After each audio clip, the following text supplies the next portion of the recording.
Matanda ako, ah. Ano kayo?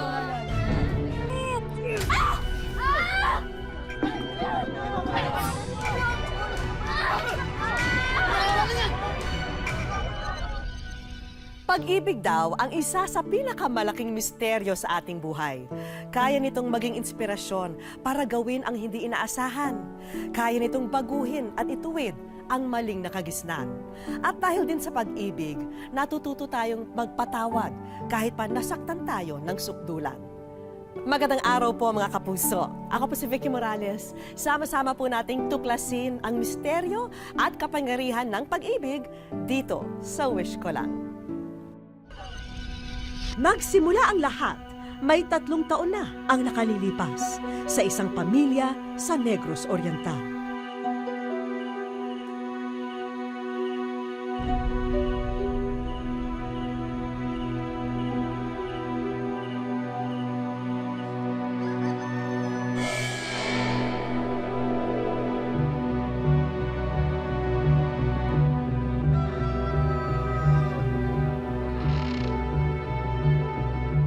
Ernie?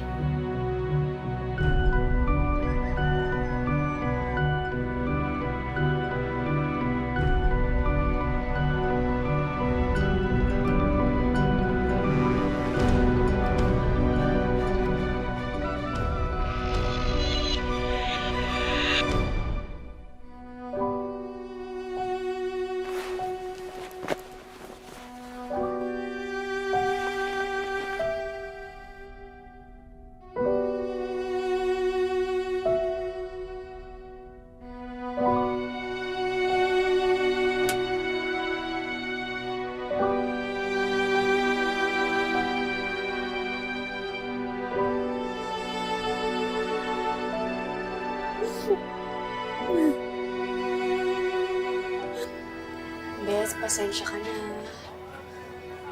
Wala kasi akong mapag-iiwan ng mga bata eh. Ano ka ba, Lovely? Parang mga anak ko na rin tong mga makukulit na to, no? Sininang mo ng bahala sa inyo. Okay? Iiwan niyo po kami, Mama. Kailangan eh. Kailangan kong magtrabaho. Kasi pag hindi ako nagtrabaho, paano kayo mag-aaral? Di ba? Paano yung gatas nyo? Pagkain nyo? Yung laruan nyo? Diba, si Papa dapat ang nagtatrabaho. Anak, iniwan na kasi tayo ng papa mo eh. Kaya ako na lang. Ako na lang yung magtatrabaho.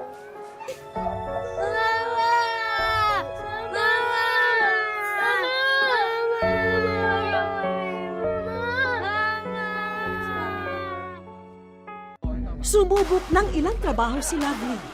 Pumasok siyang katulong, pero kulang ang kinikita niya rito para buhayin ng maayos ang mga anak. Hanggang sa mapasok siya bilang serbidura. Yung pulutan, number 2.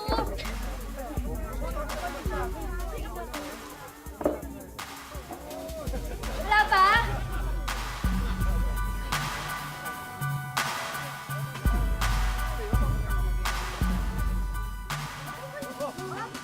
Labis, yung customer ko. Type ka daw. Tinatanong kung pwede kang i-take out. Ayoko. Ayoko ganyan. Bahala ka. Pag-isipan mo mabuti. Malaki ang kita sa take out. Hindi ko kayang gawin yun. Sige, sige na nga.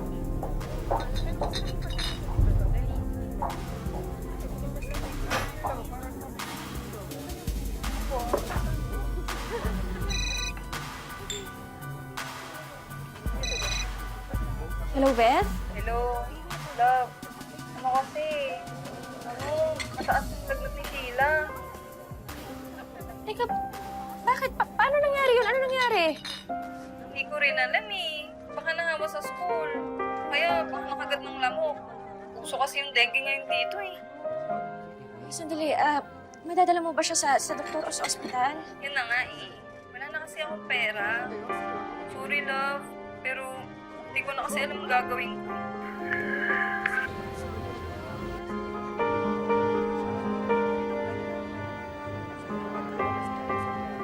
Hindi mo ito kasalanan, Beth. Sige, gagawa ako ng paraan.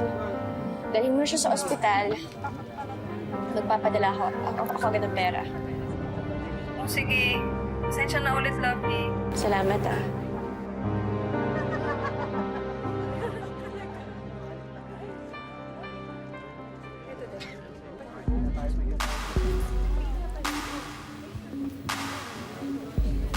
Sir, gusto niyo daw po akong makausap. Lovely. Lovely, okay ka na? Dito.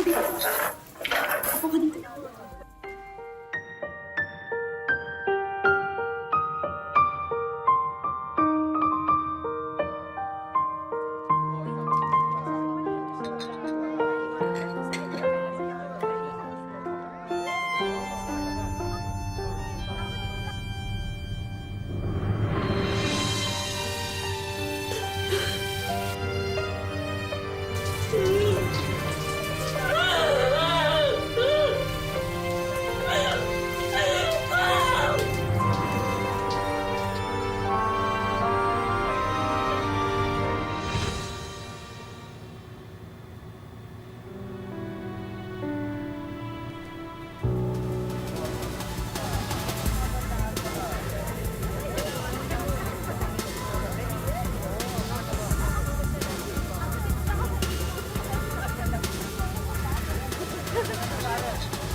Lovely.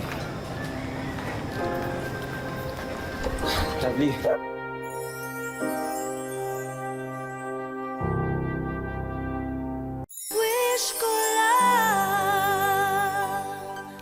Labis daw nakagipitan ang dahilan kung bakit nagawa ni Lovely na pasukin ang buhay ng isang escort girl. Dahil dito, naibigay naman niya sa mga anak ang pangangailangan nila. Pero ano kaya ang madarama niya kung magbalik ang taong sinisisi niya kung bakit nalihis na rito ang buhay niya? Lovely.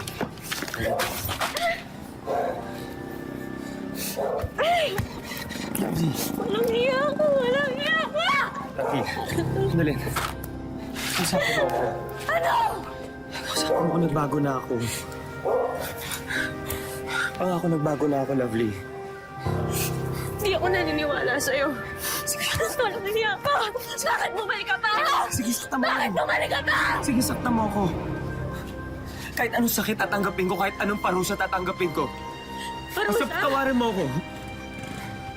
Walang kahit anong pwedeng parusa ang pwedeng pambayad sa ginawa mo sa akin sa mga anak ko! Alam mo ba kung ano yung ginawa ko? Alam mo ba kung ano yung mga tiniis ko para nabuhayin yung mga anak ko? Dahil dyan sa kawalang-iyaan mo! Malas ka na! Lovely. Lovely. Alam ko. Naging masama ako ama. Naging masama ako asawa. Pero ngayon nagbago na ako. Ganun lang yun. Pagkatapos ng lahat ng hirap ko, lahat ng hirap na pinigay mo sa anak ko, babalik ka na lang dito at sasabihin mo, patawarin kita.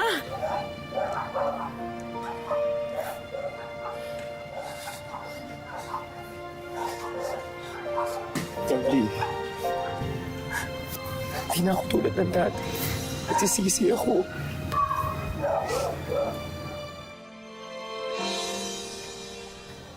Pa, ilang pinggan pa ilalagay ko? Siyempre, 4. Ako, ikaw, si Papa, tsaka si Mama. Tama. Mga anak, Sabado ngayon ha. Sabay-sabay tayo mag-aalmusal pag uwi ni Mama. Oh, tapos na to. Jun, abot naman ng dilataw. Taba, taba gusto mo? Saka na pala. Mama! Saka pa, hindi pa naliligo. Hindi mo kay si Mama? Ako, baho ko pa. Di pa ako naliligo. Kain na po tayo, Ma! Halika na, kain na nga tayo. Ito. Ano ba tong niluto ng papa mo?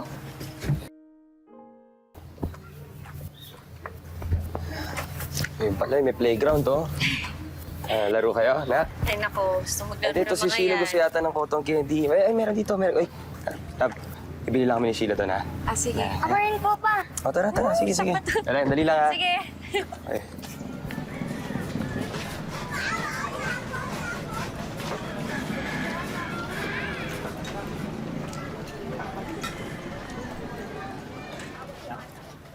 Lovely! Parang masyado kang lang gumaganda ngayon, ah. Sorry, pero hindi ako yung pangalan na tinatawag mo. Masyado ka naman. Ang kakalabas lang natin last man, ah. Hindi na ba ako natatandaan? Love, Ay, bakit? Anong problema? tara, uwi na tayo. Halika. Dali! Bang asawa mo?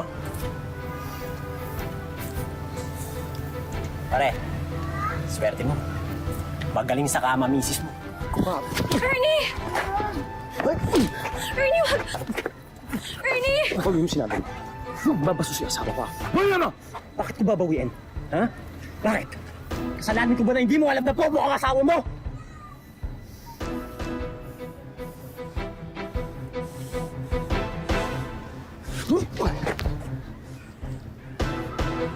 Uwi na tayo!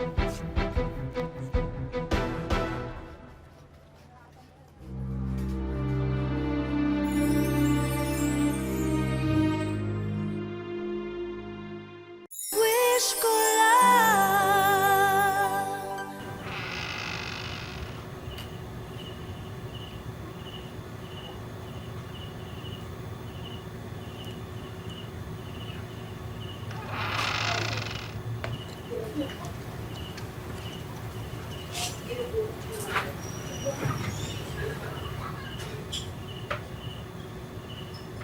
Natutulog na ang mga bata. Sasaktan mo ako. Murahin mo ako. Sumbatan mo ako kung gusto mo. Sabihin mo nang marumi akong babae.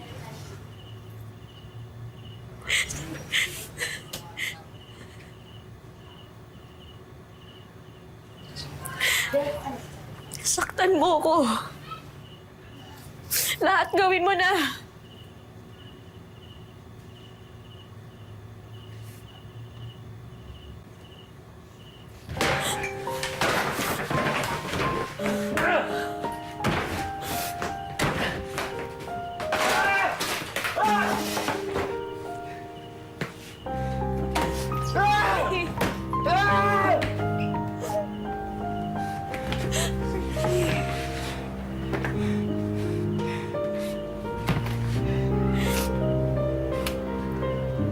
Ako may kasalanan. Ano? Kasalanan ko to. Kung naging mabuti ako asawa, kung naging responsable ako ama, kung hindi ako nalulung sa droga, hindi sana hindi mo kailangan gawin yun sa akin.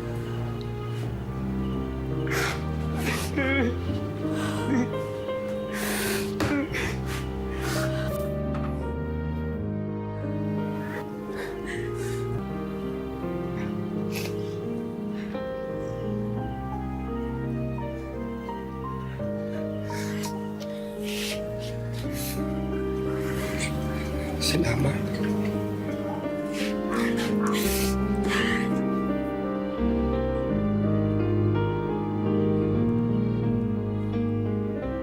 Ano ba naman itong minamasahe ko? Ang lakas ng kiliti!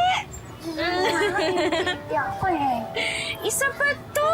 Nangingiliti pa. Ang lakas-lakas din ng kiliti! Masahe? So, masahe na? O, dito. Ba. Ano to? Sali naman ako dyan. Uy. Paano naman ako matututo magmasahe na rin inaalisan ako ng mga customer ko? Kilitian ba kayo? Ano, si Papa naman, ha? Kilitiin natin? Yan, oh. Aba, love. Ano? Hindi na magmasahe, ha? Pasalamat tayo kay Beth. Bakit ba naman kasi sinama niya ako dun sa seminar ng massage therapist? Ngayon, natuto ako. Saka yun, isasama na rin daw ako sa mga home services. Oo, talaga? Di ba, okay? Okay yun, ha? Tsaka, love, ako naman, meron na akong trabaho. Magsisimula na ako sa susunod na Lunes, construction. Totoo? Kaso, sa Cebu eh. Sa Cebu yung location namin. Cebu, bakit naman ang layo? Oo nga eh. Bali, buwan-buwan na yung uwi ko. Pero, okay lang ba sa'yo? Okay lang. Basta mag-iingat ka dun, ha? Oo. Saka tatawag ka lagi. Kaya mo, ngayon lang yan. Layo-layo naman nun. Ano, saan ang kilitin? Wala akong bilitin.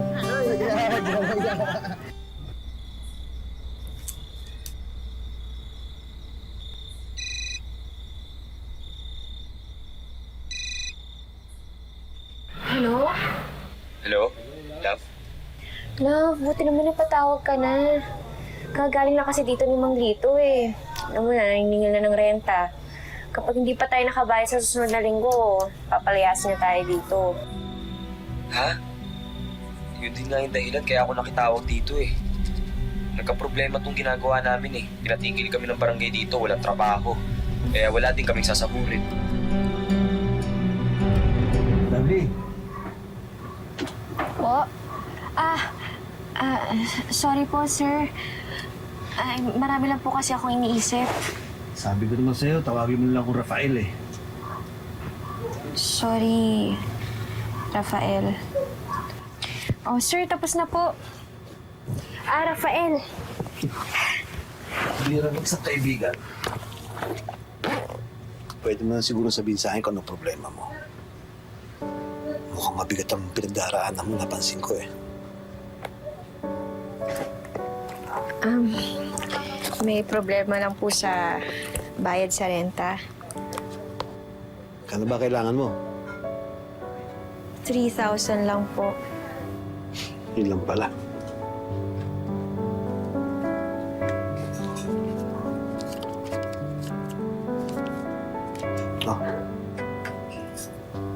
Oh, Uutangin niyo po ako?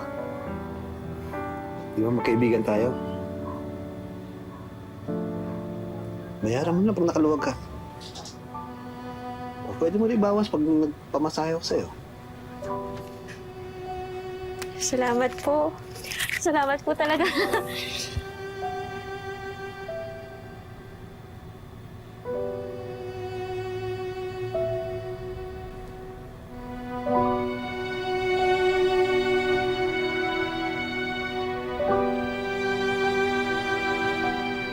Happy birthday to you. Happy birthday to you. Happy birthday, happy birthday. Happy birthday, Sheila! Blow your candles. Thank you po, Mama. Thank you, Papa. Ako, dapat kay mama mo lang ikaw mag-thank you. Sa lahat bumili niya para sa'yo.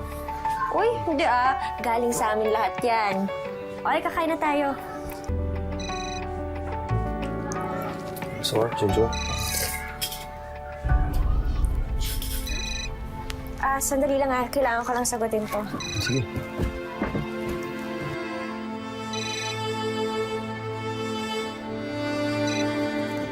Hello, love. Oh, kumusta ang birthday party dyan? Nagustuhan ba ni Sheila yung regalo kong birthday cake? Bakit ka ba tumatawag? Ano naman magkasama kami ni Ernie, di ba? Ganun? Andiyan na naman yung walang silbi mong asawa. Ay, nako. Sabi ko sa'yo, hiwalayan mo na yan. Kaya naman kitang buhayin na maayos eh. Pati mga anak mo. Ilang beses ko bang kailangan sabihin sa'yo na hindi ko iiwan ang pamilya ko para sa'yo? Alam mo naman hanggang kama lang yung relasyon natin, di ba? Wala nang hihigit doon. Ganun. Pagkatapos mo kong hut-hutan, nakaangat ka na sa buhay, bayad na utang mo, ganyan lang, iiwan mo ko? Ha?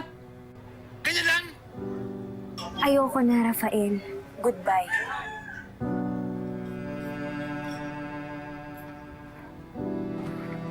Ano, meron pa bang spaghetti?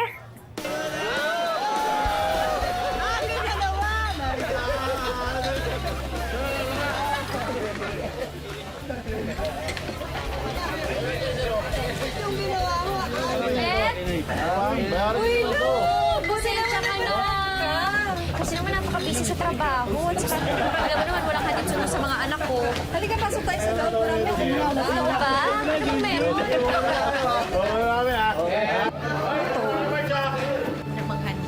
Oo naman. Dapat matikman mo itong mga handa ako, ah. Kaya mo ba?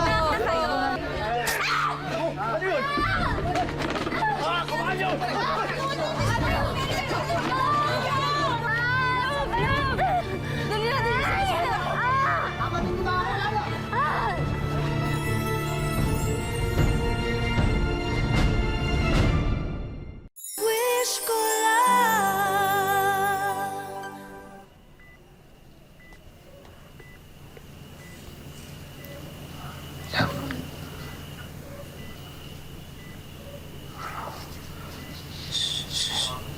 Kung ano magsalita, ha?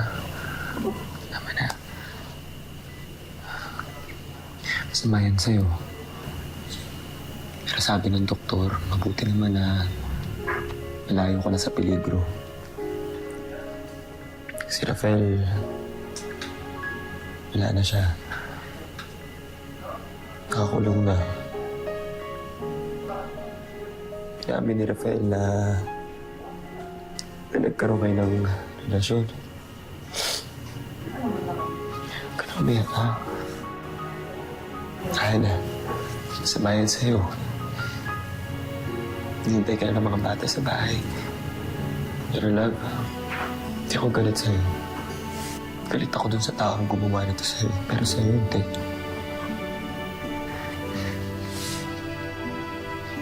Hindi ko kaya mawala ka sa buhay ko. Hana, mahal na mahal kita.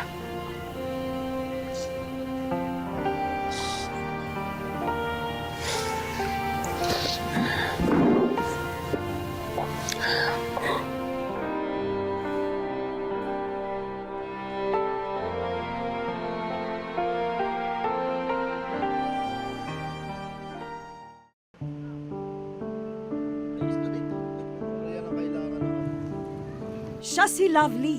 Hindi niya tunay na pangalan. Siya ang inang tampok namin sa aming kwento. Sa mundong minsan niyang ginalawan, natatakan daw siyang marumi sa mata ng marami. Tapos ang nakakadiri, kumbaga. Yung hinihipo ako.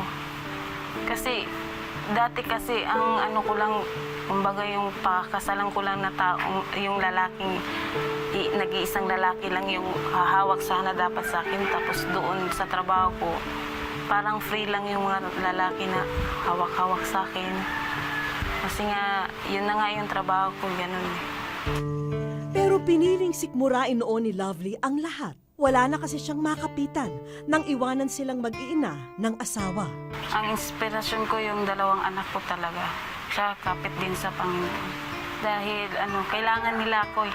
Yun na lang yung pinangahawakan ko. Parang ang liit-liit ko. Kumbaga yung parang inaapakan na yung pagkatao ko para lang. Oh.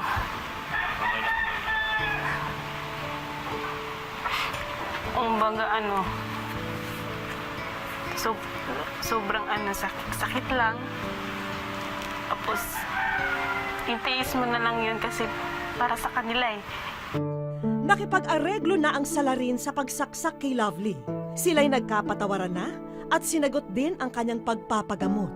At kasabay ng paghilom ng kanyang sugat, nakalaya na rin si Lovely sa dati niyang buhay. Sa ngayon po, masaya. Parang kontento na ako kung ano meron ako. Tapos, hindi na ako umangad kasi dati po umangad pa ako ng ano-ano pa eh. Sa ngayon po, parang nahanap ko na yung sarili ko.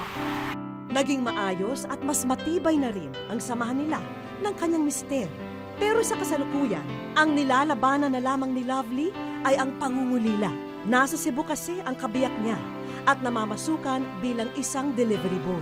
Masaya kasi pag kumpleto kayo, tapos sabay kayong kumakain, sabay kayong matulog.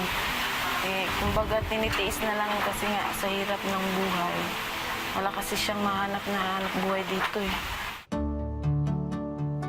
Tahimik na ang buhay ni Lovely sa piling ng kanyang mga mahal sa buhay. Pero sa araw na ito, hayaan mong gumawa kami ng ugong na siguradong ikatutuwa mo. Dahil ang aming mga sorpresa, eto at umaarangkada na.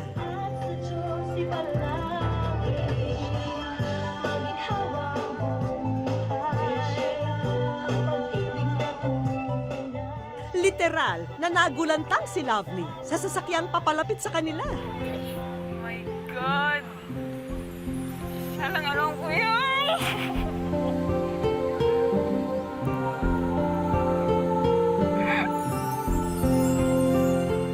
Parang alam ko yan! Sabi ko na nga. Sabi ko na nga.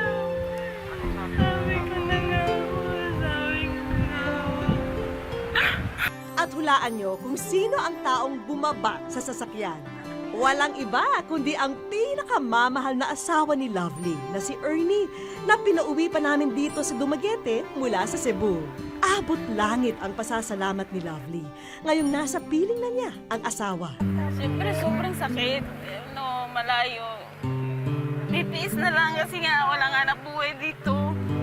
Ako, kung tutuisin lang, ayaw ko malayo sa kanila kasi sa hirap talaga ng buhay. Nagtitiis ako. Kasi mahal na mahal ko yung mga anak ko, pati pamilya ko. Handa naman ako nagbago. Binago ko lahat ang buhay ko dahil sa kanila eh. Dahil kompleto na ang mag-anak, diretso na tayo sa pangalawang sorpresa. Ang sari-sari store na hiniling mo sa amin, eto at mapapasayo na.